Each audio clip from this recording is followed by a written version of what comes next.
Halo Sobat Medcom, apa kabar? Salam sehat selalu. Kembali kita dalam crosscheck medcom.id, masih bersama saya Indra Maulana. Dan tentu saja pekan ini kita masih membahas seputar eh, penerimaan peserta didik baru atau PPDB, terutama di DKI Jakarta yang dinilai amburadul, alih-alih mengutamakan prestasi, syarat usia justru dikedepankan. Sebagian dari orang tua siswa lalu melakukan protes keras sampai mendatangi gedung DPRD maupun gedung DPR. Menanggapi protes bergelombang itu, lalu kemudian Dinas Pendidikan DKI memutuskan untuk menambah kuota siswa dengan membuka jalur zonasi Bina RW. Lagi-lagi, hal ini dinilai bukan solusi. Nah, bagaimana menjawab secara komprehensif carut-marut PPDB dari tahun ke tahun ini? Langsung saja kita cross-check kepada sejumlah narasumber yang sudah bergabung dengan crosscheck medcom.id. Saat ini ada Ibu Hetifah Saifudian yang merupakan Wakil Ketua Komisi 10 DPR RI. Selamat siang Bu Hetifah. Siang Indra, siang Ya. teman-teman semua. Lalu ada Pak Iman Satria, Ketua Komisi E DPRD DKI Jakarta. Selamat siang Pak Iman. Selamat siang Mas Indra, selamat siang Bapak-Bapak dan Ibu semua. Ya, lalu kemudian ada Wasekjen Federasi Serikat Guru Indonesia atau FSGI, Pak Satriwan Salim. Pak Satri, selamat siang.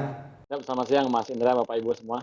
Terima kasih sudah bergabung ya. Lalu ada yang merupakan Forum Relawan PPDB Jakarta. Ini adalah forum orang tua calon murid yang merasa terkendala dalam soal PPDB di DKI Jakarta ini. Pak Hussein Imran, selamat siang Pak Hussein. Selamat siang Mas Indra. Baik, kita segera mulai ya.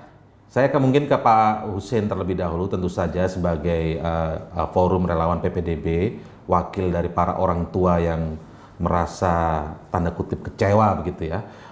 Distrik DKI kan sudah mengeluarkan kebijakan Pak Hussein menambah kuota siswa dengan jalur zonasi Bina RW. Pendapat dari relawan PPDB sendiri ini seperti apa? Apakah ini juga bukan solusi Pak Hussein? Kalau menurut kami itu bukan menyelesaikan masalah ya, malah Bukan menambah menyelesaikan masalah. Ya. Kenapa demikian, Pak? Pertama, itu itu hanya 115 RW kan, yang sama 115 sekolah itu. Sedangkan RW di Jakarta itu ada 2.700. Jadi hanya berapa persen itu, kecil sekali. Kan berarti tidak adil buat penduduk yang di RW-nya itu atau anak-anak yang di RW-nya itu nggak ada sekolah. Ya kan? Sedangkan 5% itu dari sisi jumlah, kalau dari SMA ya, dari SMA sekarang kan kapasitasnya 28.000 ya. Kalau 5% berarti 1.400 bangku yang disediakan dengan dalam Bina RW. Sedangkan total ini kami yang hitung dari siswa lulusan SMP ke SMA itu kami perkirakan lebih dari 50.000 lulusan SMP negeri yang tidak bisa melanjutkan sekolah ke SMA. Jadi nggak ada artinya itu nambah Bina RW itu yang hanya 1.000 bangku itu kan. Ini hanya menambah masalah justru begitu ya Pak Hussein? Iya, artinya tidak memecahkan masalah, tapi menambah masalah baru gitu kan. Mungkin Pak Iman Satria bisa menanggapi dari DPRD DKI Pak. Bukan ini solusinya seharusnya. Bagaimana DPRD melihat ini Pak Iman? Baik, terima kasih Mas Indra. Memang kalau dibilang solusi, ini bukan solusi yang terbaik. Tapi perlu digarisbawahi, masalah dari semua kekisruhan ini adalah daya tampung, Mas Indra. Ya. Daya tampung sekolah yang tidak bisa menampung semua lulusan daripada anak murid. Oleh karena itu, mau pakai cara apapun, pasti akan ada kekisruhan. Ya. Jadi mau pakai usia, mau pakai umur, mau pakai jarak, pasti ada yang nggak tertampung. Gitu loh. Daya tampung kita hanya bisa menyerap maksimal sampai 30% dari anak-anak lulusan sekolah. Sisanya memang suka nggak suka, mau nggak mau harus disalurkan melalui sekolah swasta. Ini pun sudah kejadian dari 3 tahun yang lalu, Mas. 3 tahun yang lalu ya? Iya, udah sering begini gitu loh. Cuman kemarin itu kan mereka berbasis dengan NEM karena ada ujian. Sekarang karena tidak ada ujian, Permendikbud mengeluarkan dengan usia. Nah, ini yang terjadi keributan. Saya rasa itu. Mm-mm. Pak Salim, ini memang apapun caranya, setuju nggak Anda nih bahwa pasti akan ada kekisruhan karena ini soal daya tampung, bukan soal kriteria usia atau bina RW dan lain sebagainya. Prestasi pun mungkin juga akan itu menjadi persoalan kali ya, karena soal daya tampung tadi. Iya, Ya, betul. makasih Mas Indra. Yang kami soroti memang sejak 2017 hampir semua daerah itu tidak tertib mengikuti Permendikbud tentang PPDB. Karena kami mengawal ini dari 2017, Mas. Nah, yang kedua, apa bentuk ketidaktertiban itu dalam hal misalnya alokasi jarak atau zonasi murni. Ya kan? Tahun lalu betul kata Pak Iman, Jakarta juga bermasalah sebenarnya terkait dengan jalur zonasi karena menggunakan NEM, ujian nasional. Sekarang sudah nggak ada NEM. Oke. Nah, harusnya kan jaraknya jarak murni. Ya kan diukur dari rumah. Itu jelas pasal 25 ayat 1 itu Permendikbud. Tetapi terkait dengan daya tampung, inilah kekeliruan, kekacauan, kesalahan secara kolektif nasional. Harusnya evaluasi tentang PPDB ini, Mas Indra, setiap tahun dilakukan oleh Pemda, termasuk oleh Kemdikbud. Sehingga tahun depan ada perbaikan. Misal begini, Mas. Persoalan daya tampung itu pangkal soal. Jakarta, betul, dia hanya bisa menyerap lulusan SMP itu untuk di sekolah negeri itu ya, SMA, SMK negeri itu hanya 47.610. Satu. Yang kedua, lulusan mereka SMP, baik negeri maupun swasta, di DKI, Mas Indra, itu 144.598. Ini data Dinas Pendidikan. Oke. Nah, persoalan kurangnya daya tampung, kalau kami menyebutnya rombel, Bu Etifah pasti memahami, rombel kita ya? Memang, rombongan belajar kita atau kelas, itu memang terbatas. Nah, inilah butuhnya evaluasi tiap tahun agar daerah-daerah itu membuat atau membangun rombel baru atau sekolah baru. Pontianak melakukan itu, Mas Indra. Oh, tapi ada daerah yang sudah melakukan itu ya? Ada, karena hikmah dari zonasi. Karena banyaknya calon peserta didik, animo orang tua masuk ke sekolah negeri, daya tampungnya terbatas, sesuai makanya mereka bangun sekolah negeri. Itu Pontianak. Kota Bekasi juga seperti itu. Silakan cross-check, Bu Hetifah pasti tahu. Nah, DKI, ini mah punten-punten ya gitu. Tidak belajar dari itu. Ya kan? DKI saja atau ada banyak daerah lain di tanah air ini? Banyak daerah lain. Kita kan dalam hal ini misalnya DKI. Gitu. DKI, ya. Ada juga sebaliknya, Mas Indra. Yaitu apa? Misalnya di Jepara itu kami punya data 2018-17, ingat kami nanti bisa di cross check tahunnya yang pasti. Mereka justru kelebihan ada di satu zona sekolah negerinya banyak, sedangkan calon siswa alih jenjang dari SD ke SMP, SMP ke SMA itu jumlahnya sedikit, sehingga sekolahnya kekurangan siswa, Mas. Ini persoalan, makanya saya bilang tadi, kekeliruan kolektif kita adalah daerah tidak serius banget mengikuti Permendikbud PPDB ini. Ini kita baru berbicara ketersediaan daya tampung. Gitu. Jadi ini soal koreksinya soal daerah ya, bukan kalau tadi disebut kekeliruan kolektif.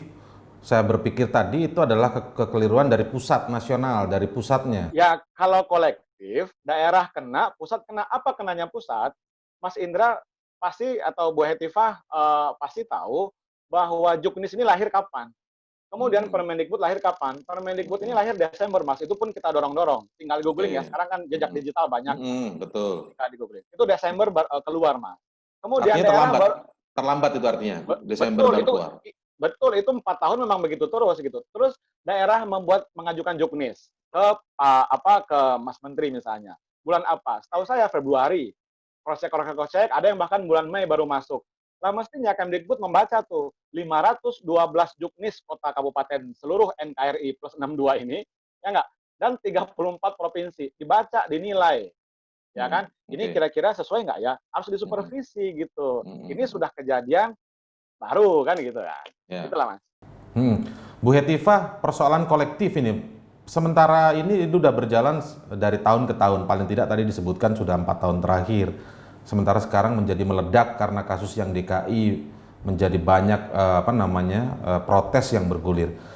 Sebenarnya Komisi 10 DPR RI yang bermitra dengan Kemendikbud ini pengawasan terhadap kinerja kementerian seperti apa, Bu? Kenapa ini terus berulang? Adakah pertanyaan itu disampaikan kepada menteri-menteri pada menteri pendidikan kita? Ya, jadi masalah sistem untuk penerimaan siswa baru ini kan terus berevolusi.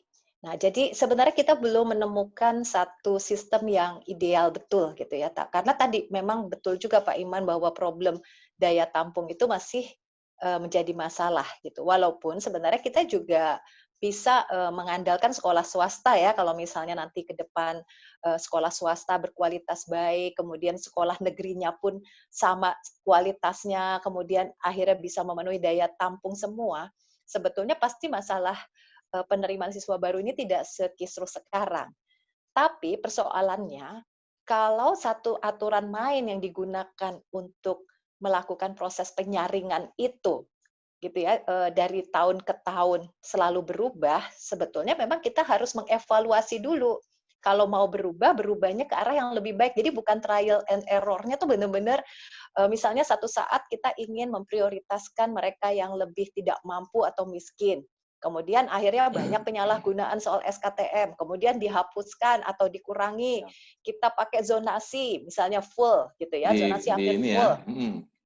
Karena dengan Direkayasa juga berbagai kemudian. argumen direkayasa juga dengan tadi domisili yang palsu dan sebagainya, kisruh lagi. Kemudian dibuatlah mungkin tadi komposisinya. Nah, yang saya sebenarnya memang agak kecewa, saya pikir tadinya ketika kita punya menteri baru, seharusnya memang kita evaluasi betul gitu, dan kita buat satu sistem yang lebih sempurna gitu ya, karena kita sudah punya pengalaman beberapa tahun. Nah, kalau sekarang saya lihat masih tambal sulam gitu, karena sebenarnya peraturan atau Permendikbud yang sekarang sistem zonasi ini sebenarnya tidak banyak berubah, hanya soal prosentasenya aja, komposisi zonasinya gitu ya Mas Satriwan ya. Jadi Bu Hetiva kecewa dengan Mas Menteri, Bu Hetiva? Sebenarnya saya tadinya pikir gini, oh mungkin karena ini dulu adalah legasinya Pak Muhadjir, bisa jadi karena Menko PMK-nya masih beliau, jadi ada sungkannya juga kali ya gitu mungkin. Tadinya saya pikir gitu ya, setidak-tidaknya adalah gitu satu terobosannya, karena kan kita sudah mengingatkan gitu, sistem zonasi yang bagus itu hanya bisa dilakukan jika gitu kan sarana prasarananya relatif merata, kemudian kualitas dan juga jumlah guru juga relatif merata dan sebagainya dan sebagainya. Nah, kita kan ingin lihat dulu progres itu. Nah, jika ternyata ada kesenjangan yang begitu besar, maka kita kan harus sama-sama aturan mainnya kita sepakati. Problem yang tadi Pak Iman dari DPRD sampaikan, bukan berarti semua kriteria itu pasti ada kisruh, bukan. Sebenarnya pasti ada yang kecewa karena tadi daya tampung tidak cukup. Tapi kalau kisruh itu terjadi karena adanya tadi ya mungkin peraturan yang tidak misalnya yang diskriminatif misalnya gitu.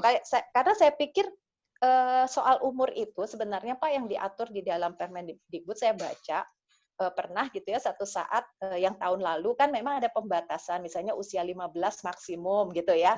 Nah, mereka udah nggak bisa daftar lagi. Saya pikir itu juga agak diskriminatif gitu. Kalau misalnya sekarang orang sudah berusia di atas 15 tahun kan seharusnya juga tetap punya hak untuk sekolah. Walaupun dia bisa saja juga rumahnya dekat dan dia bisa saja berprestasi walaupun usianya agak tinggi gitu. Nah, sekarang kan kalau usia dijadikan sebagai sebagai kriteria atau sebagai kriteria awal. Nah, itu yang sebenarnya masalahnya. Saya kira dalam kasus seperti di DKI ini alasannya kan dikemukakan ya supaya lebih heterogen. Terus soal jarak. Zonasi itu kan memang menurut saya juga beda dengan daerah lain katanya karena masalah susah titik koordinat dan sebagainya. Saya kira hal tersebut belum bisa jadi dasar yang kuat untuk memasukkan usia sebagai kriteria karena memang itu diskriminatif sekali dan bertentangan dengan Permendikbud 44 2019 juga. Jadi saya kira kami sih di DPR sikapnya jelas ya, sebenarnya ingin ke depan memang pengawasan dari Kemendikbud harus lebih jelas ya, saya setuju. Dan sebetulnya juknis karena kita kasih kewenangan daerah untuk bikin juknis, tapi harus sesuai. Jadi tetap harus ada proses verifikasi sebelum juknis itu diterapkan. Dan kalau ternyata terbukti ada pelanggaran ataupun perbedaan yang signifikan dan sangat maksudnya negatif, ya kita harus hapuskan atau kita harus ulangi lagi gitu. Tidak bisa dengan masalah solusi bina RW itu jelas kita sudah tadi dengarkan Jadi itu reasonnya malah ya. bukan Tidak, solusi ya. Oke. Baik. ibaratnya kalau orang haus dikasihnya nasi lagi gitu, kesel juga kan kita. Jadi Ya. apa yang dibutuhkan, yang diberikan hal yang lain walaupun sama-sama berharga gitu. Pak Hussein, tapi kan kita dengar juga tadi penjelasan Pak Iman dari DPRD bahwa karena ini persoalannya sebenarnya adalah daya tampung. Solusi apapun pasti akan ada kekisruhan selama daya tampung itu belum tercukupi. Kira-kira dari orang tua bisa menerima ini nggak, alasan ini nggak kira-kira? Gini ya, Mas Indra ya. Kalau saya melihat ini sepertinya pihak Disdik DKI ini hanya cari pembenaran-pembenaran. Kebetulan waktu rapat dengar pendapat minggu lalu di Komisi E, kami juga hadir. Jadi, permasalahannya kan sebenarnya kriteria yang berdasarkan jarak, gitu kan. Iya. Nah, Ibu Kadis waktu itu membicarakan masalahnya susah ukur jarak. Terus sekarang susah masalah daya tampung. Jadi berbagai alasan. Jadi saya pikir kalau masalah daya tampung, saya udah hitung itu sebenarnya nggak terlalu banyak karena dipenuhi oleh sekolah swasta. Nah ini yang kita tuntut ini kan masalah keadilan, gitu kan? Bukan masalah kita ngemis anak-anak, bukan untuk ngemis bangku loh, hanya minta keadilan yang mereka minta gitu. Terasa nggak pas aja gitu ya kalau dibandingin usia gitu ya? Ya kalau usia ya nggak adil lah itu kan, diskriminatif. Itu yang masalahnya di situ. Jadi jangan digeser ke masalah yang lain, daya tampung. Kalau daya tampung, Mas, itu kan dari tahun-tahun lalu seperti itu. Daya tampungnya segitu, jumlah lulusan SD SMP segitu. Nah, kenapa sekarang jadi heboh masalahnya kan? Nah, berarti ada sesuatu kan? Nah, sesuatu itu yang seleksinya tidak adil. Itu aja masalahnya sebenarnya. Menurut orang tua sesuatu itu apa misalnya bisa diungkapkan itu, tidak? yang seleksinya berdasarkan usia itu sangat tidak adil.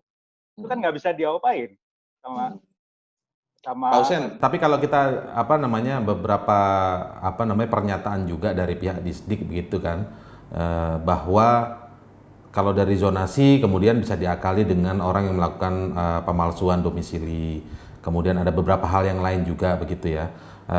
Sementara alasan usia tidak bisa rekayasa begitu katanya. Nah, bagaimana penjelasan ini menurut pihak orang tua bagaimana? Kalau menurut kami ya itu lagi-lagi itu hanya mencari pembelaan aja, pembenaran. Defensif ya? Iya, kalau masalah jarak kan pembenaran. Gampang sekarang. Pakai aplikasi Google udah ketemu kan. Jadi saya pikir itu kalau kita perhatikan itu alasannya udah macam-macam kan. Dari daya tampung, sekarang masalah ada diobohongi domisilinya. Jadi kan alasannya ya udah kita pakai usia yang nggak bisa diobohongi gitu kan. Jadi menurut saya itu alasan-alasan yang dicari-cari gitu. Ini kan masalahnya nih faktor usia itu nggak bisa kita apain gitu kan. Itu diskriminatif itu aja. Oke. Pak Iman, bagaimana Pak Iman kira-kira DPRD mendengar suara masyarakat DKI ini tentang ya itu tadi bahwa ini dicari-cari aja oleh pihak Disdik DKI? Saya bisa memahami bagaimana perasaan orang-orang tua yang anak-anaknya terlempar atau belum bisa masuk ke sekolah-sekolah negeri. Tapi memang satu hal yang perlu digarisbawahi, daya tampung itu bukan diada-ada, Bapak. Kita juga tidak akan memihak ke kiri, memihak ke kanan. Karena bagi kita, pendidikan itu adalah milik semua. Hak anak-anak. Semuanya ya? Hak semua anak-anak. Mau itu kaya, miskin, yang tua, selama masih dalam koridor yang ditentukan oleh Departemen Pendidikan ya, undang-undang ya. Yang muda, yang cantik, yang jelek, itu boleh semuanya. Nah, kalau demografi di Jakarta, itu memang betul-betul sangat sulit kita untuk mengukur jaraknya. Karena ada yang melalui titik nolnya dari mana? Contoh nih ya, sekolah itu kalau diukur dari kali seberang hanya 20 meter. Tapi kalau mengikut jalan yang sebenarnya muter 800 meter. Kalau melalui perboden 40 meter. Yang mana? Itu akan kekisruhan. Nah ini saya bilang, terjadi di Bekasi kekisruhan mengukur dengan jarak. Terjadi di Solo kekisruhan juga yang mengukur dengan jarak. Nah, oleh karena itu, untuk mengambil jalan tengah yang terbaik, semuanya itu dihitung dengan nol berbasis kelurahan. Setelah itu baru usia. Nah, usia ini bukan di DKI aja kan, ini udah Permendikbud gitu loh. Saya rasa itu. Tapi disebut bertentangan dengan Permendikbud, bagaimana itu Pak Iman? Juknisnya Yang mana itu? yang bertentangannya? Bahwa Yang mana yang bertentangannya? usia diletakkan di awal kriteria, karena pekan lalu kita berdiskusi juga di forum yang sama ini dengan pihak Kemendikbud, bahwa apa yang terjadi di DKI itu juknisnya bertentangan dengan Permendikbud. Nggak ditaruh di awal, Mas. Yang Gini, pertama kalau- zonasi. Yang pertama zonasi. Kalau Di bukan awal, di zonasi yang dimaksud, itu dia udah mental, nggak bakal bisa masuk. Di awal Pak itu. Setelah itu Kalau aduh, Gimana, kalau sistem gimana? zonasi di ya, Bu Evi awal dulu. tapi sudah berdasarkan jarak, kan kita sudah bisa membuat satu ranking gitu. Jadi yang jaraknya 10 meter pasti rankingnya lebih atas dari yang jaraknya 50, 500, 5 kilometer kan gitu. Iya. Jadi sudah langsung otomatis bobot jarak itu langsung mempengaruhi. Kalau sekarang ini kan karena digunakan kelurahan kan, dan ternyata jumlah orang di kelurahan itu masih melebihi daya tampung sekolah, akhirnya diperlukan bobot lain. Nah, bobot untuk mengurutkannya itu dipakailah umur.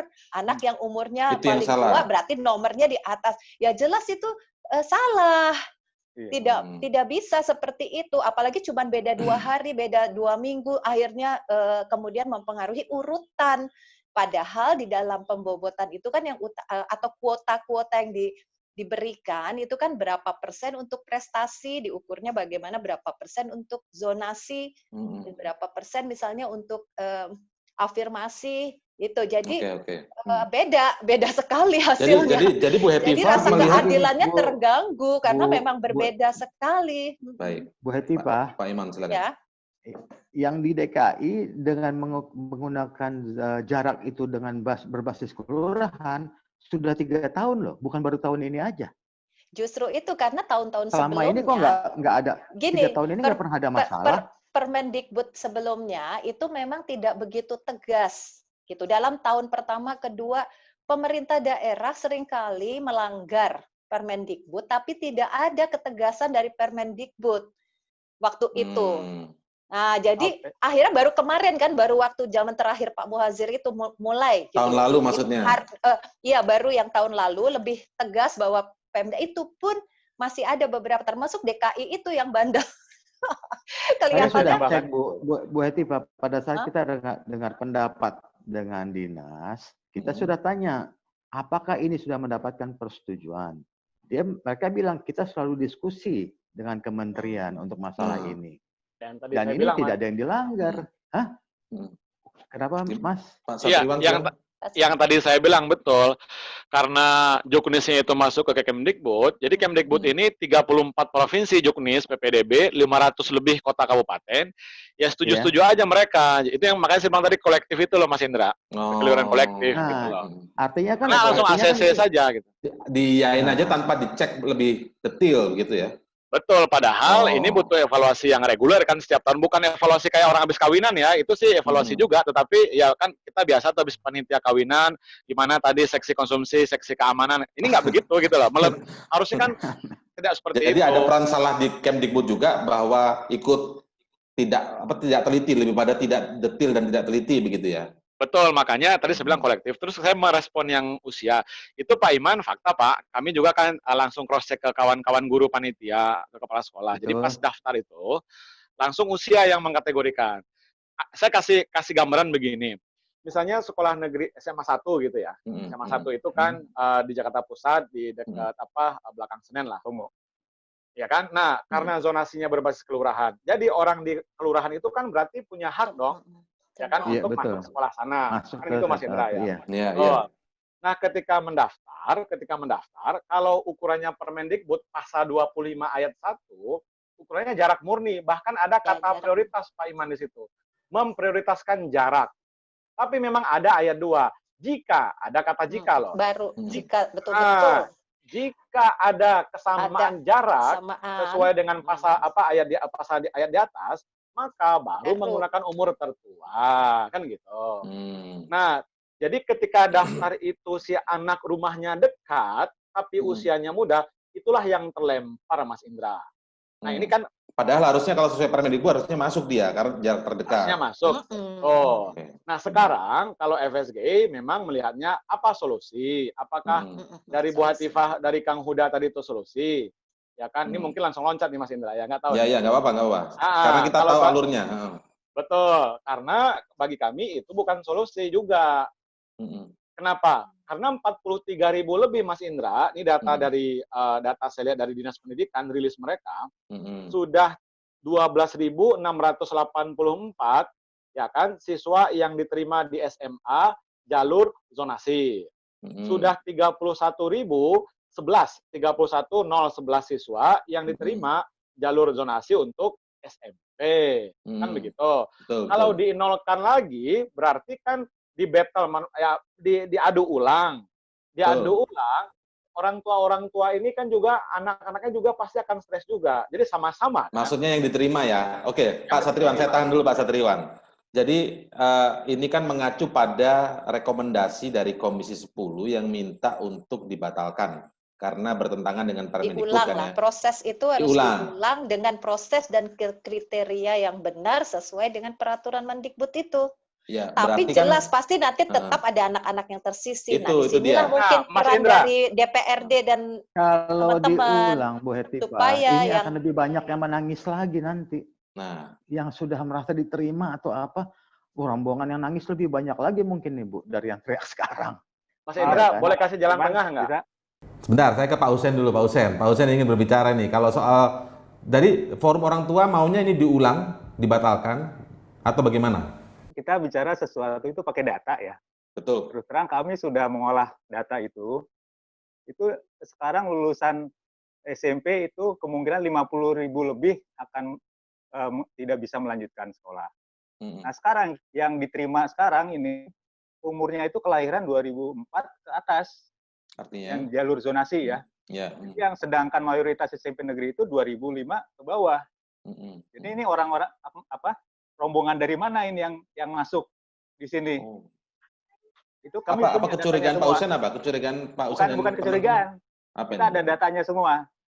Jadi sebagian dari yang sekolah informal dan sebagian dari yang swasta, ada juga yang naik kelas 11 gitu kan. Dia ngulang aja ke kelas 10. Kan gratis. Itu sudah saya sampaikan loh Pak. Bulan lalu di IG-nya. Jadi memang Pak Usen, kita bicara dengan data lah gitu kan. Betul. Pak Usen. Jadi korban lebih banyak ini. Jadi lebih banyak korban, maksud saya yang diterima sekarang ini kurang lebih nggak sampai 10.000 lah, sekitar 5.000 ya. Yang jaraknya itu sebenarnya karena apa? Maksudnya karena faktor usia. Karena faktor usia dia bukan jarak ya, bukan zonasi ya. Kami ada data umur yang di atas 15 tahun 7 bulan itu sebesar 50%. 90% dari 50%. Jalur zonasi. Sedangkan di kondisi sekarang itu 90% itu umur usianya kelahiran 2005 ke bawah. Gitu. Jadi memang sedangkan nanti kalau ini terus dilanjutkan yang korban itu 50.000 loh. Oke, Pak Usen, saya tarik garis bawah ya. Kalau tadi kekhawatiran dari apa yang disampaikan Pak Iman dari DPRD dan juga Pak Satriwan, kalau ini diulang, ya kan, atau istilahnya mungkin juga dibatalkan, maka akan terjadi kekecewaan dari orang tua yang anaknya sudah diterima. Itu juga jumlahnya besar menurut. Tapi Pak Usen membantah hal tersebut ya. Datanya ada karena kalau dilanjutkan justru lebih besar yang menjadi korban. 50.000. Boleh bertanya nggak Pak Mas Indra? Pak Satriwan. Kemudian Pak Iman ya. Ya, makanya kami titiknya titik moderat ya. Bahwa ada kontribusi kekeliruan jurnalis itu jelas ya. Itu jelas. Nah, terkait dengan solusi ini data. Pertanyaannya begini, berapakah jumlah siswa yang ditolak gara-gara kekeliruan juknis tadi yang faktor usia itu? Satu. Artinya dia yang tertolak sekolah di dekat rumahnya, ya kan? Padahal dia jaraknya dekat dengan rumahnya. Gara-gara juknis yang tanda kutip nggak sinkron ini, yang kedua ini, maka dia tertolak. Berapa jaraknya? Berapa jumlahnya? Berapa jumlahnya? Mempertanyakan itu sebenarnya ke Pemprov DKI. Ke Pemprov pasti. Harusnya dibuka data ini ya. Harus dibuka. Yang kedua. nanti itu akan dibandingkan dengan berapa ketersediaan rombel ketika ditambah 4. Mas Indra tahu jumlah SMA seDKI yang negeri itu 117.000. Sorry, 117 SMA negeri. 15. Kalau 115. 117.000 nggak ada masalah. 115. 117. 115 atau 17 ya? Ya. Oke, sekarang tambah 4. Ya kan kita ambil rata-rata.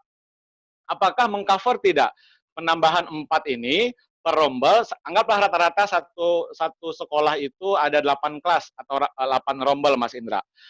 Nah, karena angka 4 kan nggak ujuk-ujuk juga. Pemda kan pasti menghitung dari mana juga angka 4. Kami kan juga bertanya juga, dari mana angka 4 itu. Kenapa 4 Nah, ya? Nah, yang terakhir, yang paling penting juga Mas Indra harus dipahami, setiap tahun siswa yang tidak diterima di sekolah negeri itu biasa, Mas. Itu ada. Makanya ada pilihan swasta. Jadi saya mengatakan jumlah 144.000 yang tadi di awal saya sampaikan, siswa yang tidak diterima yang tidak ke sekolah negeri, ya itu bisa jadi karena ditolak, karena zonasi dan seterusnya, atau memang pilihannya swasta. Dari awal. Saya menyebut saja misalnya beberapa sekolah swasta, saya guru swasta 13 tahun, sekolah kami alhamdulillah Februari sudah PPDB dan selalu peminatnya itu sampai 1.000, yang kami terima hanya 120-an melalui tes. Bahkan ada mulai November sudah PPDB itu, Pak. Betul.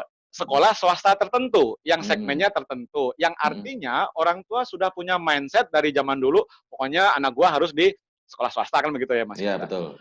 Nah, jadi mau saya harus dibuka tadi, berapa anak-anak kita yang menjadi korban juknis ini, yang terlempar gara-gara faktor usia. Nah, kalau memang dengan membuka lagi 4 dan mereka tercover, alhamdulillah selesai dong persoalan. Walaupun ini jangka pendek, tapi ini jangka pendek gitu. Jangka panjangnya DKI harus membenahi tadi. Evaluasi rombel, menambah sekolah negeri. Mas Pak Iman pasti tahu berapa sekolah negeri yang dibangun oleh Pemda selama kurang lebih 5 tahun terakhir, SMA negeri, SMP negeri. Jawabannya jelas, tidak ada kan? Tidak ada kan? Ya. Gitu Mas Indra. Itu evaluasi ke depannya memang, tapi kan kita bicara sekarang konteks apa yang menjadi diprotes oleh Pak Husein. Pak Iman mungkin bisa menjawab dari Pak Husein terlebih dahulu ya, sebentar Bu Hetiva. Mungkin Pak Iman bisa menjawab dari Pak Husein dulu tadi bahwa kalau disebut Pak Iman ketika diulang dari awal maka akan banyak yang menangis. Pak Husein tadi membantah itu, justru kalau diteruskan lebih banyak yang menjadi korban. Ya tadi saya bilang ujung-ujungnya daya tampung, Mas. Karena daya tampung gitu loh. Iya kan? Karena daya tampung sehingga tidak bisa menampung keseluruhannya. Tadi mau pakai NEM pun juga begitu kan. Kalau mau pakai NEM banyak juga pasti yang nangis. Pakai usia, ya memang usia itulah yang dianggap sebagai yang paling netral. Ini dari Permendikbudnya ya. Gitu loh. Nah, oleh karena itu, kembali lagi, kalau saya hanya menggarisbawahi bahwa apa yang dilakukan oleh distrik itu tidak ada yang dilanggar. Ini kan yang dilanggar. Nah, yang kedua, untuk mengakomodir anak-anak yang sekolahnya itu memang ada di 100 meter, 200 meter, itu kan banyak yang tidak terakomodir karena masalah usia. Nah, inilah ada yang namanya Bina RW. Yang Bina RW ini akan dibuka nanti pada tanggal 4 sampai tanggal 6. Ya. Di mana tadi yang katanya Mas Satriawan juga satu rombel itu ada tambahan 4 kursi. Kan? Ini kan dari 36 siswa per kelas menjadi 40. Betul. Iya kan? Nah, kalau seumpama satu sekolah itu yang kelas 1 ada 10, berarti kan akan ada nambahan 40 bangku. 40 bangku kita kalikan jumlah SMP yang ada. Dikalikan juga umpama SMA yang SMP dan SMA. Kan ada tambahan yang cukup signifikan gitu loh. Sehingga anak-anak yang tinggal 100 meter, 200 meter, atau yang berbasis sama RW-nya dengan sekolahnya, tidak ada yang terlewati. Saya rasa itu. Walaupun juga ada pendapat ya Pak Iman ya, dari Ombudsman kali ini yang terbaru juga mengatakan Bina RW ini nanti juga akan peluang menjadi jual beli kursi. Ini ada lagi. Gimana Pak Iman nanggapinya ini Pak Iman? Saya rasa sih enggak juga Mas. Ya kan, kita sama-sama kita monitor nanti. Saya juga minta bantuan supaya LSM atau penggiat-penggiat pendidikan, ya kan, atau dari PSGI memantau bersama-sama. ya kan? Kita lihat, umpamanya di RW sini, berapa yang anak-anaknya ada di RW sini, berapa daya tampungnya untuk yang sekolah di sini. Kalau enggak bagaimana yang tidak ada sekolahnya? Ya kita pikirkan berikutnya, mungkin ke sekolah yang terdekat, yang lebih paling dekat, saya rasa itu. Oke, Bu Hetiva, silakan Bu Hetiva. Jadi ada dua hal ya tadi ya. Kalau misalnya ini diulang, maka akan banyak juga yang apa namanya ikut protes tadi. Tapi walaupun Pak Hussein tadi juga sudah. Maksudnya diulang itu kan demi rasa keadilan dan adanya kesepakatan tentang kriteria yang digunakan oleh semua pihak.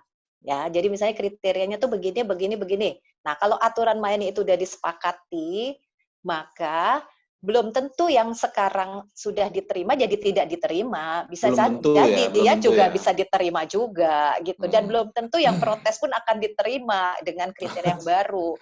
Tapi yang jelas jangan sampai kriteria yang digunakan sudah mengandung unsur-unsur diskriminatif. Kalau menurut saya Tapi lebih menurut Pak bagus Iman, Bu Hetiva, diulang.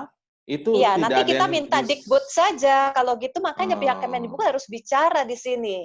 oke. Gitu kan sebenarnya supaya jangan kita berdebat di sini ya.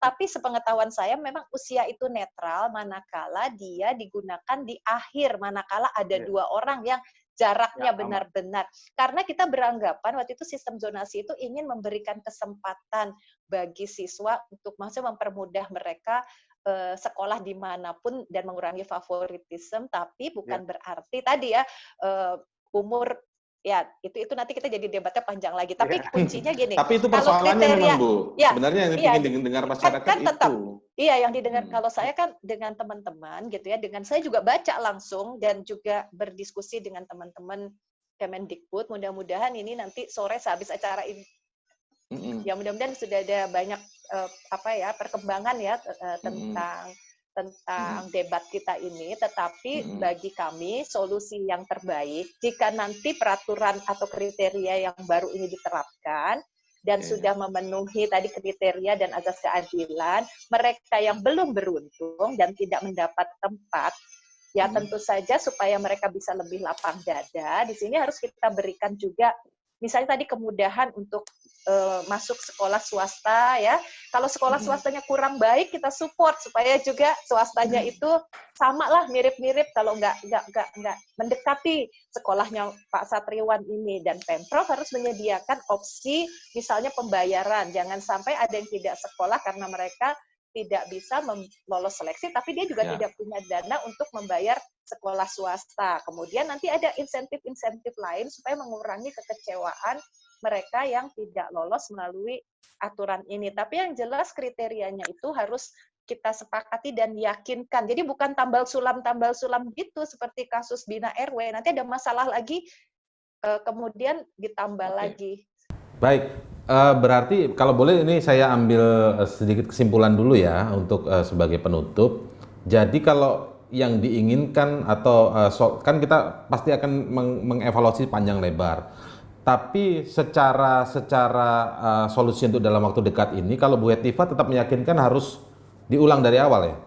Ya, kalau kami nanti akan meminta Kemendikbud melakukan juga audit. Ya, jadi sebenarnya di mana letak permasalahannya. Dan jika ada masalah dengan teknik, misalnya penghitungan jarak, apa bentuk fasilitasi secara teknologi ataupun ekspertis yang diperlukan supaya solusi teknisnya ditemukan. Jadi jangan satu permasalahan kemudian dipecahkan dengan pelanggaran terhadap satu cara atau variabel untuk menghitung bobot-bobot itu tadi gitu. Jadi saya kira, tapi di luar itu saya juga pikir dengan teman-teman Komisi 10 Kemendikbud memang harus melakukan satu evaluasi perjalanan sistem zonasi selama beberapa tahun kebelakangan ini. Apakah benar kualitas pemerataan sekolah jadi terjadi?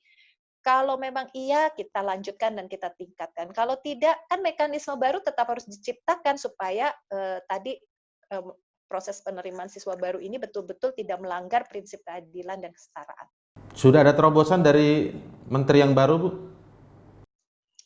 Sementara ini kalau menurut saya di dalam PPDB belum, tapi dalam hal lain beliau Pak banyak sekali punya terobosan-terobosan yang menarik ya, dari presentasi tadi pagi terkait dengan roadmap 15 tahun ke depan gitu ya. Makanya saya agak heran kok untuk kasus khusus untuk PPDB ini rasanya tidak terlalu besar, terobosannya kecuali tadi mengubah prosentase prestasi dan zonasinya gitu. Tapi yang lainnya sama persis dengan PPDB sebelumnya.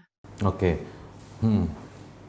Baik, kan ini juga masih akan dipanggil begitu ya, Mas Menterinya oleh Komisi 10 ya. Sedang diskusi soal ini sore ya. Ya, Pak Satriwan.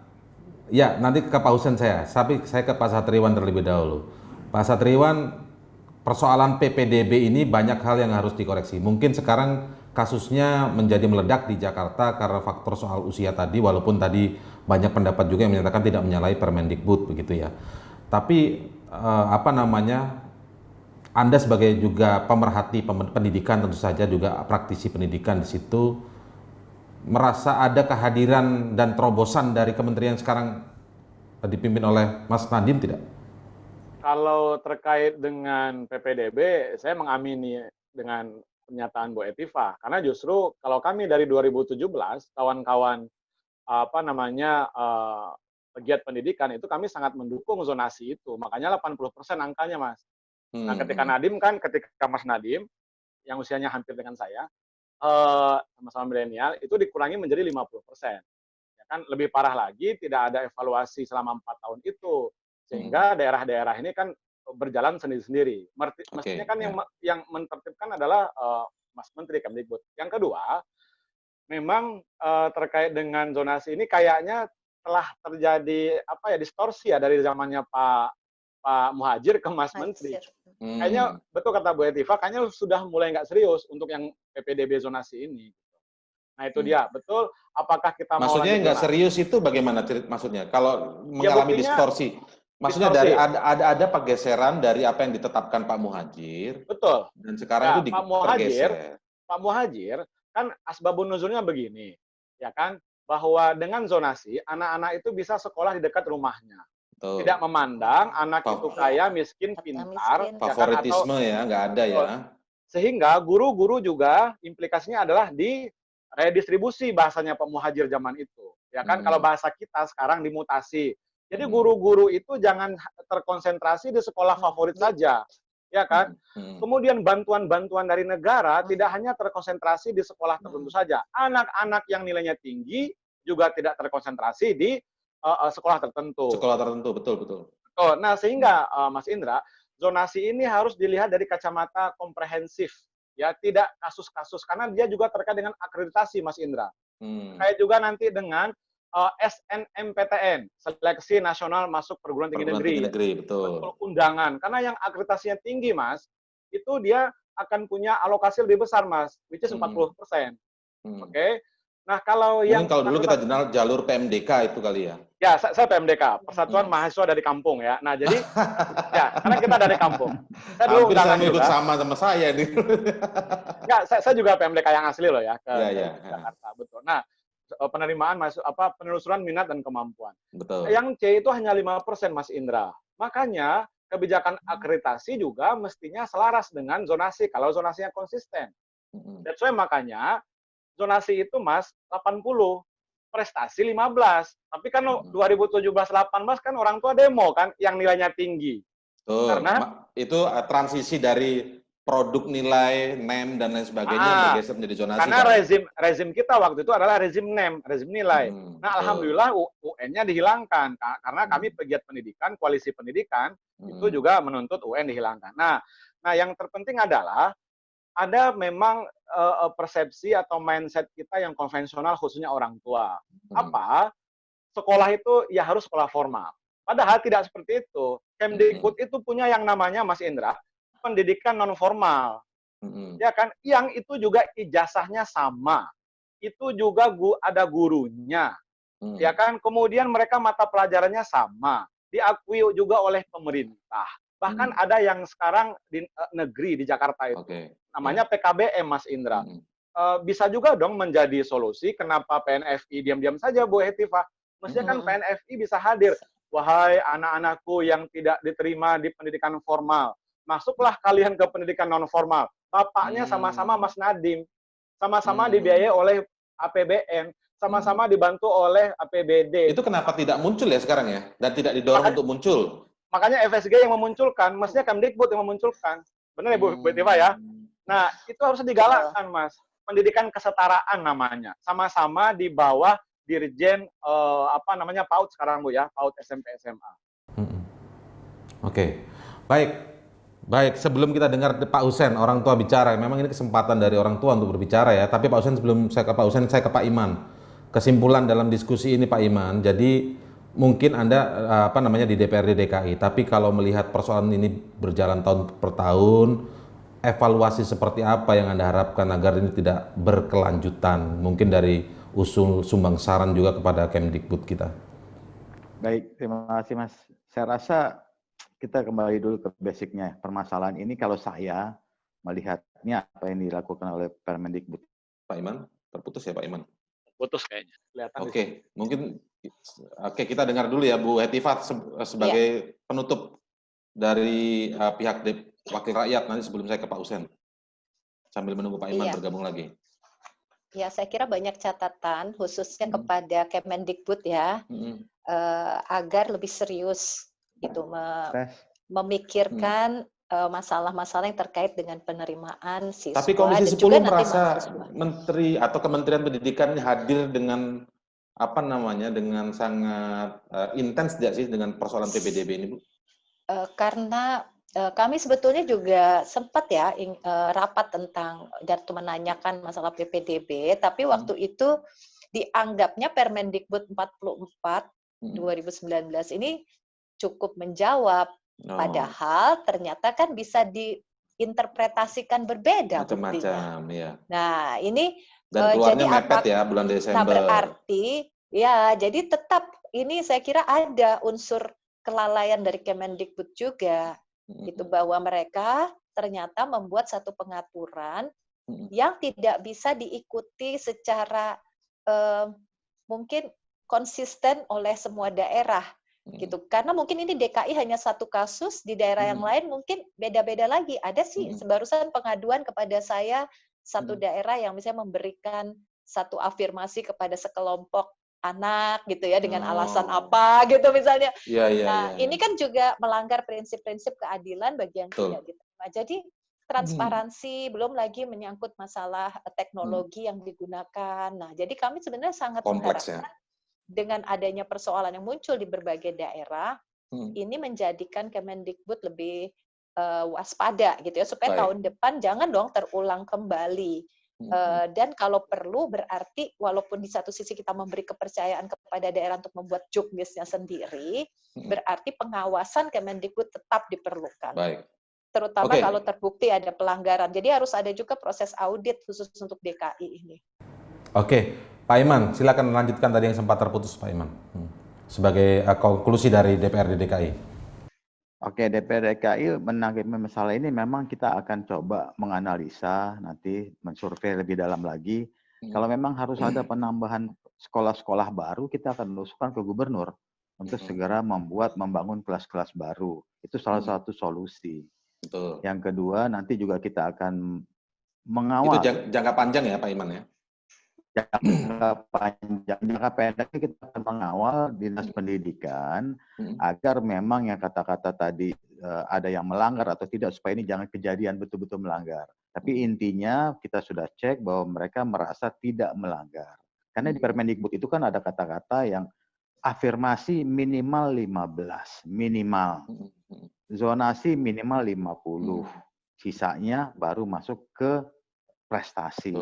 Ya kan? Nah, oleh karena itu afirmasi yang minimal 15 ditambah menjadi 25, ya kan? Yang zonasi jadi 40. 40 usia dipindahkan di situ nggak ada, ke prestasi. Pak, sebagai ya ini kita berbeda dari awal lagi ya. Nggak ada variabel usia di situ, Pak, kuota. Ada terakhir kuotanya ada usia Ibu. Itu 25 ayat 2, Pak. 25 ayat 2. Jikalau tadi ya, ada kata-kata jika. 25 ayat 2. Baik lagi nih. Jika Oke, ya, Oke. ini tafsir ya. Oke, Balik lagi enggak dari apa-apa, awal. enggak apa-apa. Ini sebagai apa Anda mau namanya? tafsir. Ya, ini kan sebagai wawasan juga ke orang, jadi ke masyarakat kita yang melihat ini juga ternyata ada persoalannya di situ tuh, tafsir yang itu ya. Oke, silakan lanjutkan Pak Iman Ya. untuk Ya, jangka terima panjangnya. kasih. Jadi intinya kita akan kawal lah jangka panjangnya tadi kita akan coba Baik. untuk membangun supaya daya tampungnya bisa lebih banyak. Tapi kalau kita menampung semua, kasihan juga nanti sekolah swasta. Nah, Iya itu kan, nggak persoalan lagi kebagian ya. nanti. Iya. Itu Iya, betul, permasalahan betul. juga gitu loh. Difasilitasi Permasalahan aja sekolah swasta juga, Pak. Ya, nah untuk yang jangka pendeknya untuk anak-anak kita yang tidak bisa masuk ke sekolah negeri, kita akan kawal ke sekolah swasta supaya mereka mendapatkan KJP bagi yang tidak mampu. KJP Ya ya. kan? Itu KJP. jaminan Pak ya. KJP ya. Iya, jaminan ya. Dan kita juga kasih eksistensi bantuan-bantuan supaya nanti sekolah-sekolah swasta jangan terlalu banyak menarik hal-hal yang tidak diperlukan lah. Oke, wakil rakyat sudah berbicara. Sekarang kita dengarkan penutupnya dari memang rakyat yang apa namanya dalam hal ini orang tua yang turun ke jalan. Pak Husen, silakan sebagai penutup. Pak Husen, kesimpulan tadi ada solusi dari Pak Satriwan FSGI, Bu Hetiva Komisi 10 DPR RI, kemudian Pak Iman dari DPRD DKI. Orang tua merasa puas nggak dengan jawaban-jawaban atau solusi-solusi yang disampaikan tadi? Gini ya, saya mungkin poin-poinnya ya yang saya ingatkan kembali. Ini kan yang dituntut anak-anak bukan dia maksa mau terima, tapi yang dituntut itu keadilan gitu. Dia nggak maksa, dia minta adil, itu aja. Itu sangat menggugah, Pak. Nangis Pak, anak-anak di wawancara tuh, karena dia merasa tidak dilakukan secara adil. Terus akan kita menjawabnya gimana? Di belakang saya, di handphone saya ini udah ratusan ini yang mengeluh, anaknya sakit, anaknya halusinasi, anaknya bentur-benturin tembok, Sampai anaknya begitu, kabur. Pak? Ini, saya bisa buktikan ini. Puluhan, gimana kita tanggung jawabnya? Saya sih nggak mikir anak saya lagi, Pak. Anak saya udah mungkin undang-undang bisa di swasta. Ini ribuan anak ini. Poinnya keadilan ya. Itu pertama. Keadilan. Kedua, ini kan masalahnya pasal 25 ayat 1 sama ayat 2. Betul. Tolong diperhatikan Pak Iman. Ayat 2 itu ada tertulis daya tampung terakhir. Ada kata-kata terakhir itu. Itu yang nggak diingatkan itu. Terakhir itu maksudnya apa? Kalau misalkan daya tampung satu sekolah itu 50. Nah, ini masuk nih yang kita berdasarkan Mendikbud ya. Ya, misalkan jarak yang terdekat udah 50. Ternyata yang di dalam radius 2 kilo ada 51 anak. Dicek tuh. Ternyata yang 50 sama 51 sama jaraknya 2000. Baru dilihat usia.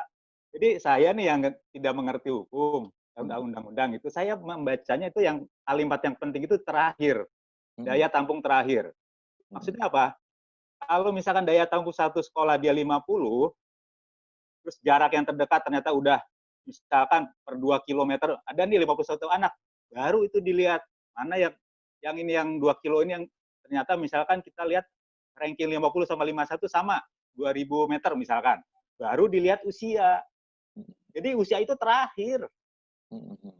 Jadi saya sangat cukup jelas sebenarnya, nggak perlu multitafsir maksudnya Pak Husen ya? Enggak, karena kita mungkin nggak lihat kata-kata terakhir itu kuncinya.